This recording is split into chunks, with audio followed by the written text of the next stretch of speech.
Guys, welcome back to my channel. आपका स्वागत है मेरे चैनल पर एक नई जुजुत्सु काइसेन की वीडियो के लिए। और अगर आप मेरे चैनल पर नए हैं तो मेरे चैनल को सब्सक्राइब करना मत भूलिए, क्योंकि अगली वीडियो हमारी बनने वाली है टॉप 5 सैडेस्ट एनिमी डेथ्स। तो अगर आपको ये वीडियो पसंद आए तो वीडियो को लाइक और उस पर कमेंट ज़रूर कीजिए अगले टॉपिक के लिए। चलिए आज की वीडियो शुरू करते हैं। गोजो सातोरू और रयोमन सुकुना, जुजुत्सु काइसेन की हिस्ट्री की सबसे बड़ी फाइट। एक तरफ था मॉडर्न एरा का स्ट्रॉन्गेस्ट सोर्सरर और दूसरी तरफ था कर्सिस का किंग। लेकिन सवाल ये है कि क्या गोजो सिर्फ पावर में हार गया था या उसने ऐसी गलती कर दी थी जिसने सुकुना की जीत ऑलमोस्ट गारंटी कर दी। आज हम बात करेंगे गोजो की उस एक बड़ी मिस्टेक के बारे में जो अगर ना होती तो शायद आज रिजल्ट कुछ और होता। और बिलीव मी, ये गलती उसकी स्ट्रेंथ की नहीं बल्कि उसके कॉन्फिडेंस की थी। और डिस्क्लेमर सबसे पहले मैं ये देना चाहती हूँ, अगर कोई भी यहाँ पर बहुत बड़ा गोजो का फ़ैन है तो आज की वीडियो सिर्फ एक ओपिनियन पर है। अगले ओपिनियन की वीडियो अगली वीडियो में होगी। तो फ्रेंड्स, एक ओपिनियन को जानिए। फाइट के स्टार्टिंग फेज को देखो।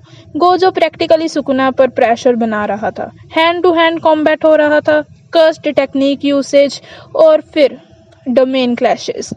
कई मूवमेंट्स में गोजो अपर हैंड में नजर आया। अनलिमिटेड वॉइड ने सुकुना को डैमेज दिया, गो ने ब्लैक फ्लैश भी लैंड किया और फाइट के एक पॉइंट पर तो लग रहा था कि सुकुना खुद सरवाइव करने के लिए स्ट्रगल कर रहा है। यही वजह थी कि बहुत से फैंस को लगा कि गोजो जीत जाएगा। लेकिन इसी डोमिनेशन के बीच गोजो एक चीज इग्नोर कर रहा था और वो चीज थी माहोरागा। गोजो की सबसे बड़ी गलती थी माहोरागा के अडेप्टेशन को अंडर एस्टिमेट करना।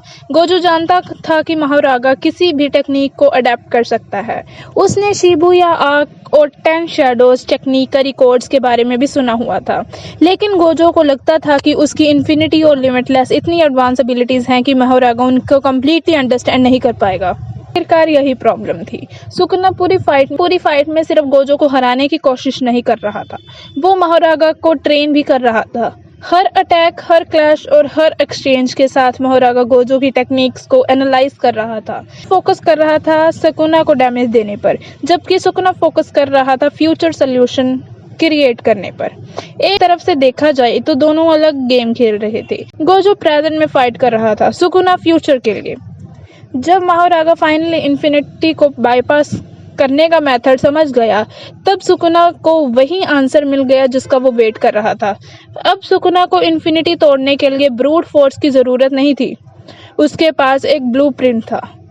और फिर आया वो मोमेंट जिसे फैंस आज भी डिस्कस करते हैं, वर्ल्ड कटिंग स्लैश। ये अटैक सिर्फ पावर का रिजल्ट नहीं था, ये पूरी फाइट के दौरान सुकुना की प्लानिंग और माहोरागा की अडेप्टेशन का रिजल्ट था।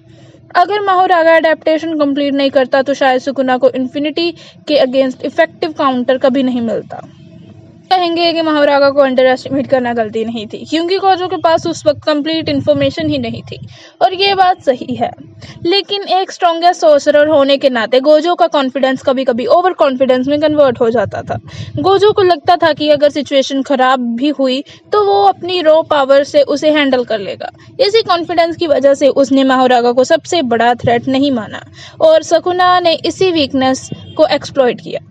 स्ट्रेंथ के मामले में गोजो और सुकुना का गैप बहुत कम था, लेकिन स्ट्रेटजी और पेशेंस के मामले में सुकुना एक स्टेप आगे निकला। तो मेरे अकॉर्डिंग गोजो की सबसे बड़ी गलती थी माहोरागा की अडेप्टेशन को अंडर एस्टिमेट करना और सुकुना का लॉन्ग टर्म प्लान को समय पर पूरा ना समझना। पावर के मामले में गोजो किसी से कम नहीं था, लेकिन जुजुत्सु काइसेन की दुनिया में सिर्फ स्ट्रेंथ ही सब कुछ नहीं होती। कभी कभी एक परफेक्ट स्ट्रेटजी सबसे पावरफुल सोर्सरर को भी हरा सकती है। लेकिन अब सवाल आपके लिए है, क्या गोजो सच में अपनी गलती की वजह से हारा था या सुकुना बस उससे ज्यादा इंटेलिजेंट फाइटर था? अपने ओपिनियंस कमेंट्स में जरूर बताना। और अगर ऐसी जेजे की थ्योरीज और एनालिसिस देखना चाहते हैं तो चैनल को सब्सक्राइब करना मत भूलना। मिलते हैं नेक्स्ट वीडियो में एक नए ओपिनियन के साथ। अगर आप भी अपना ओपिनियन शेयर करना चाहते हैं तो कमेंट में ज़रूर बताएं और अगली वीडियो बनेगी आपके ओपिनियन पर। Thank you.